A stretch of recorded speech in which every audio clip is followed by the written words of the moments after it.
Hey guys, and it is Friday, which only means one thing. It is time for Marketwatch episode 5. And in this episode, as always, we are going to go through the Grand Exchange, to go through the price rises and the price falls, along with having a quick look at the most valuable trades as well, to highlight any possible money makers, investment opportunities, or anything which is seriously crashing. Thank you again for all the previous support and all previous episodes. This is probably one of the best supported series I've done, so make sure to keep liking and subscribing on the video to make sure we keep it going. Right, so let's start with the price rises. Again, as it has been for the past couple of weeks, we'll probably see things like the Slayer wildcard, artisanal gears, and stuff related to the Woodcutter's Grove dotted in here. The older frames, or frames in general, and the new planks are still trying to find the price, along with the stone spirits, or the wood spirits as they should be called. They'll still be here for a while because they're changing prices quite aggressively. They're changing quite a high percentage, which is why they will be sort of dotted around here for the next couple of weeks until they settle on their price. Now, this is something which happens quite a lot with new items and items which come from Treasure Hunter, but it's just something you'll get used to over time. Right, so the Slayer wildcard is now 12k. I've had it in a couple of comments when these are still over 100k, but now they're sort of over the 12k mark, these will start rising in price quite aggressively, and then after a while they will go. Eventually it will settle on the price they are, and then people can see if they're worth buying for the level of Slayer XP they're going to get. One thing I should say though is it's been a couple of weeks now, maybe like a month, since these were brought in, and there's been no more ways they've been brought in the game since. Now, on my other account, I've at least got a couple of artisanal gears on Treasure Hunter. I've not actually had a wild card yet. If you guys have, please put in the comments, but I think there's no actual supply of these, which is why like these will keep going up and up and up due to how limited the supply is. Wood spirits, again, like I said before, we will see a lot of these. These are just high percentage rising because they're still trying to find their price, and some of them do seem to have a use, so they are needed, so they're just trying to find and settle on price. Extreme ranging 25k, again linked to overload supplies, herblore. We've got a bonus XP weekend coming at the end of July, so that's what I expect the majority of the items to be in price rises. Things related to either Necromancy or the bonus XP weekend. The extremes now are very high and also quite good profit as well. I've seen a couple of people suggest that making like the base super and then making them into extreme can make something towards 15 to 20 mil per hour, depending on which one you're doing. Again, very worthwhile, very good herblore XP. And now that you can sell them, it's a way to cash out with herblore while getting quite high XP per hour. Definitely something to look into, but make sure to be checking your margins because these will be volatile due to like demand and not demand. Herbs will be linked to all these potions. Lanternite is used in a normal super potion, a super magic potion, but also used in an extreme for extreme defenses, and also quite heavily used in incense sticks at the minute. So it's got quite a lot of demands, which is why the herb is quite high. 6.8k, it still has quite a lot of room to go as well, but it's definitely the highest it's been in 6 months, which is probably because of the various amounts of demand for it, because it's needed across 3 like main things. Linkpoint roots, 600 GP, linked to super strengths. If you're going to do things like super strengths, buy in big stocks because they're definitely worth picking up. Gloves of sub, boots of sub. Again, subjugation has been highlighted as something which is going to be useful for necromancy. That is why it's going up so much. All these supers are linked to overloads, and supers are very, very high at the minute. Like, it's probably the highest I've seen overloads in a long time. One thing I would say as well is with supers, bracket 3s to bracket 4s are like a serious way to make profit. As you can see here, admittedly it won't be the price it's selling for, but a super raging potion at 14k for a free dose, and a bracket 4 is selling for 22k. If you check your margins and if they're right, there's a serious chance to make some serious profit just by doing that. The overload is currently sat at over 110k. As we see by the 6-month graph, that is really high for an overload set. Since they've sort of been released, they've been sort of between the 50 to 70k set, whereas now it's the highest it's been in a while, but this will be backed up by the necromancy hype. If you are looking to buy some overloads though, I still think at 110k, especially with necromancy coming as well for the benefits of that, they are definitely worth buying. Hardened Dragon Bones, they were selling for 60k when I did the video earlier in the week. They've still got plenty of room to expand.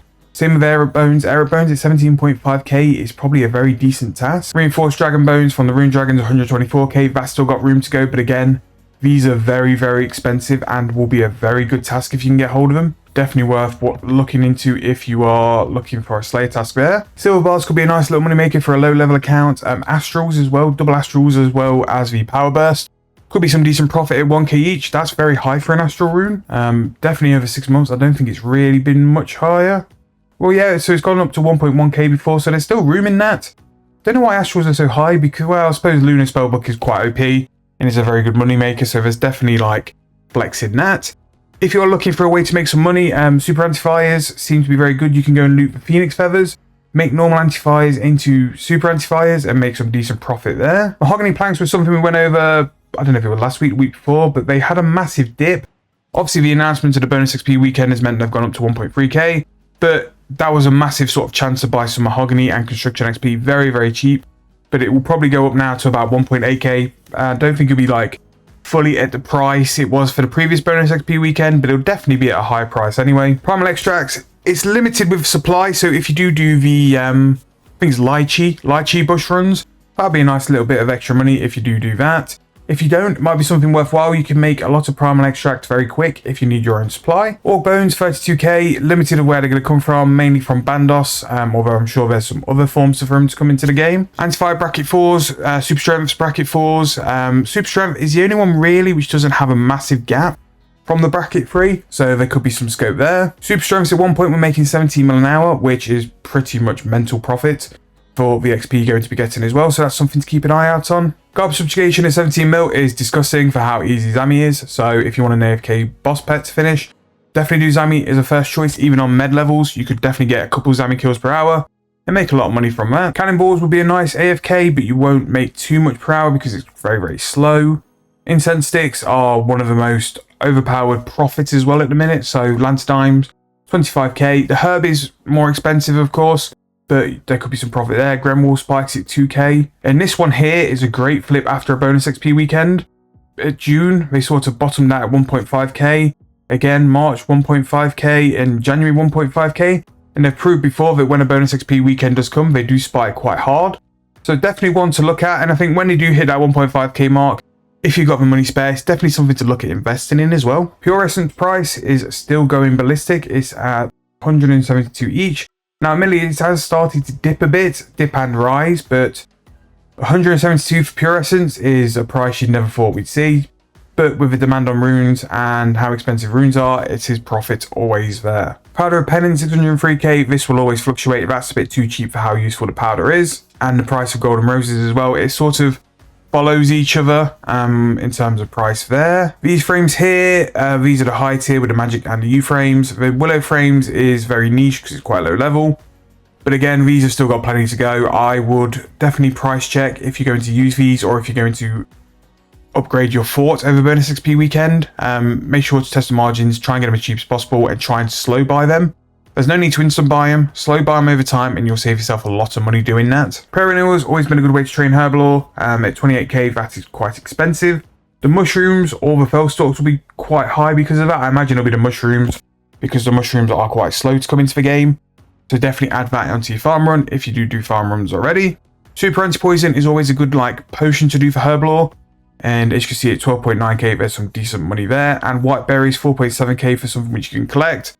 Is not too bad at all. Very much Necromancy and Herblore related, and then a couple of things related to bonus XP as well. Pretty much your standard stuff on the lead to a bonus XP weekend, nothing too out there. And then in terms of price falls will be quite quick because it's more of the same like the previous week. First couple of slots are all sorts of your cosmetic overrides. Again, not interested, they're just too cheap and not really useful. Dragon Hatchet, the hype around the Imikado Hatchet is now gone, that is now decreased. Baby Dragon Bones have gone on the decrease. Now is probably the best time to look at buying some of these if you wanted to stock up for Necromancy. They did peak at 6k, which is for a Baby Dragon Bone is beyond a joke. So this is the cheapest, near the cheapest they've been in 6 months. So definitely worth pick these up if you don't have any already. Elder Logs, 6.5k. These are starting to sort of level out now. I don't really see them going much cheaper than that. But if you've got things related to Overload, maybe Fire Making or stuff like that, now is probably the best time to do it. Some more Anima, which is very cheap. Oak Planks still on the way down. I can't believe these were so high for a point, but they are now crashing quite hard. A lot of cosmetics. Candium Red, 8.5k. That's quite cheap. Everlorite Silver, which again was on last week's rises. That's going down. Third Age Iron going down. Again, sometimes it depends on demand and stuff, but they are crashing. Stone Spirits for gold. This is something I stock up on whenever they crash because they're so beneficial for gold and gold's at such a good price. When it gets to about 600 is when I'll look to buy, but for now I'll hold off a little bit longer. Animate of Full is now at 19 GP. I've been stocking up on these just for a fletching method, but it's just meant they've got a lot cheaper while I've been buying them. It's the first time that ever works out. Normally I buy them and then they crash, whether they've been crashing while I've been buying them. Golden Party hat and further up the Golden Cape as well. Again, they're just cosmetics, they're not really useful. And I wouldn't really class them as rare, so I've always been a bit surprised, especially the Golden Party hat holding that price for so long. But it's about time it went down. Shadow Glaive going down means some cheaper shadow components, but nothing too massive there. And pretty much some more cosmetics and some more smaller stuff. So nothing really too much there. Basically what's going down is stuff which has been rising over time and a lot of the cosmetic stuff from Treasure Hunter and the new events, so nothing too major. A quick look over the rares as well. Everything seems to be settling now on top here. No real massive changes. But as you see, some of the higher tier weapons are having a bit of a dip, which isn't too bad. If you're looking at like top tier PVM weapons, now might be a chance to look. See if it's worthwhile and see if you want to purchase.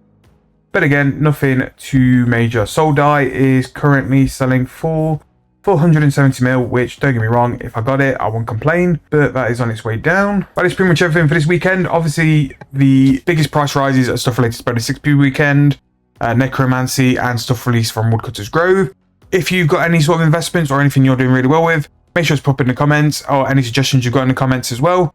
Like the video if you enjoyed, and I'll see you guys very soon for the next video, and next week for Marketwatch episode 6.